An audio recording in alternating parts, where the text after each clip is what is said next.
दोस्तों आज का हमारा टॉपिक है क्लास 9th मूमेंट्स का chapter number 6 weathering the storm in निराजमा। तो दोस्तों ये स्टोरी स्टार्ट होती है 27 अक्टूबर 1999 से। तो इस स्टोरी का जो मेन कैरेक्टर है वो है प्रशांत। और प्रशांत जब अपनी फ्रेंड के घर जाता है, और प्रशांत के फ्रेंड का जो घर है वो एक इराजमा नाम की जगह पर लोकेटेड है, कि उड़ीसा के एक छोटे से टाउन में है। प्रशांत उड़ीसा में एक कोस्टल विलेज का रहने वाला है और इराजमा से उसकी विलेज की जो दूरी है वो लगभग 18 किलोमीटर्स है। प्रशांत अपनी माँ को 7 साल पहले खो चुका था। तो उस दिन जब प्रशांत अपनी फ्रेंड के घर पर था तो इवनिंग में अचानक एक स्टॉर्म आया। बहुत तेज, बहुत खतरनाक हवाएं चलने लगी थी और फिर धीरे धीरे साथ में बारिश भी होने लगी। अब चिल्लाने की आवाज़ें भी सुनी जा सकती थी, क्योंकि जो तूफानी हवाएं आई थी उनकी वजह से जो पेड़ थे वो लोगों के घर पर गिरने लगे थे और कई लोगों के घर इस वजह से तबाह हो गए, यानी खराब हो गए। पानी के तेज बहाव में जो भी घर रास्ते में बीच में आ रहे थे वो सारे घर पानी के साथ बहते हुए चले गए। जो सबके घरों के साथ हुआ वही प्रशांत के दोस्त के घर के साथ भी हुआ। उसके घर में भी बहुत पानी भर गया। लेकिन यहाँ पर अच्छी बात ये थी कि प्रशांत के दोस्त का जो घर था वो पक्का बना हुआ था और इसीलिए वो तूफानी हवाओं को सह गया और एक जगह खड़ा रहा। ये जो हवाएं थी ये 350 किलोमीटर प्रति घंटे की रफ्तार से चल रही थी। प्रशांत के फ्रेंड की जो फैमिली थी वो बहुत ज़्यादा डर गई थी, क्योंकि आधी रात में उनके घर की छत पर पेड़ गिर गए थे, जिसकी वजह से क्या हुआ कि उनकी जो रूफ थी वो डैमेज हो गई थी। और ये जो साइक्लोनिक स्टॉर्म था ये अगले 36 घंटे तक चलता रहा।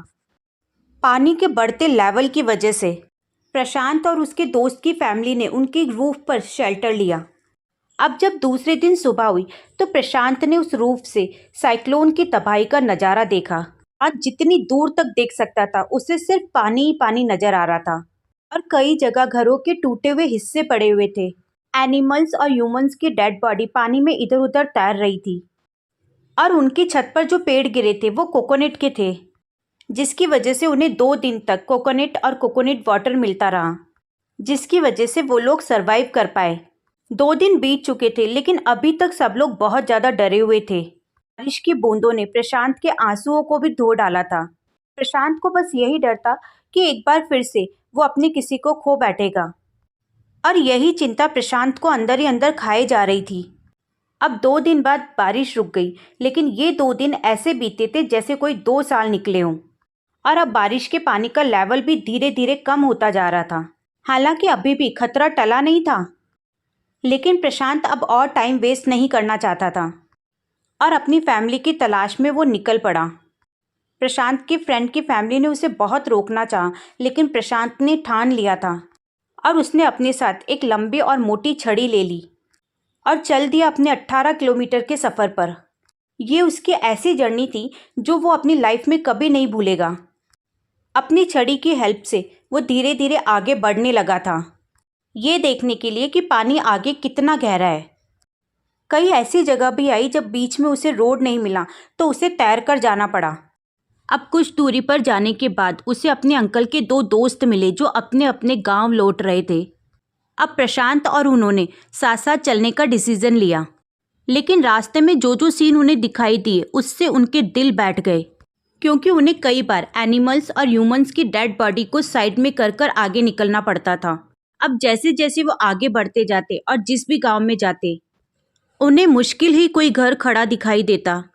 अब जो बात प्रशांत नहीं मानना चाहता था फिर भी उसे माननी पड़ रही थी, और वो ये थी कि उसकी फैमिली इस भयानक तूफान को सरवाइव नहीं कर पाई होगी। आज अपने विलेज कालीपुड़ा पहुंचा।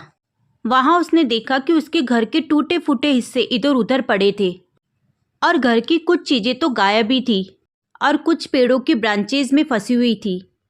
उसने डिसाइड किया कि वो रेड क्रॉस सोसाइटी के द्वारा ऑर्गेनाइज शेल्टर में जाएगा और अपनी फैमिली को ढूंढेगा। रेड क्रॉस शेल्टर में पहुंचने के बाद सबसे पहले उसे अपनी नानी मिली। वो बहुत ज़्यादा कमज़ोर हो गई थी, लेकिन प्रशांत को देखकर वो बहुत खुश हुई। ये तो कोई चमत्कार ही था कि जिसकी उम्मीद प्रशांत ने भी नहीं की थी कि उसकी फैमिली इतने बड़े साइक्लोन डिजास्टर में सरवाइव कर पाएगी। अब धीरे धीरे उसे अपनी फैमिली के बाकी के मेंबर्स भी मिलने लगे। काफ़ी टेंशन में थे और बहुत ज़्यादा इंजर्ड हो गए थे।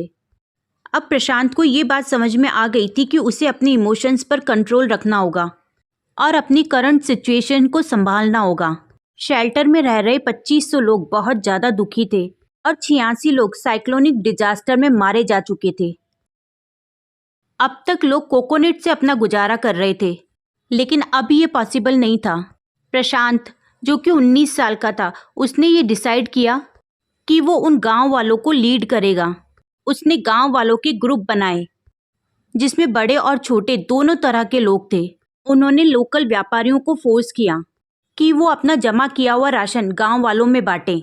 जो चावल स्टॉक में थे वो थोड़े खराब जरूर हो गए थे, लेकिन किसी को भी उन्हें खाने में कोई दिक्कत नहीं हुई, क्योंकि भूख जो लगी हुई थी सबको।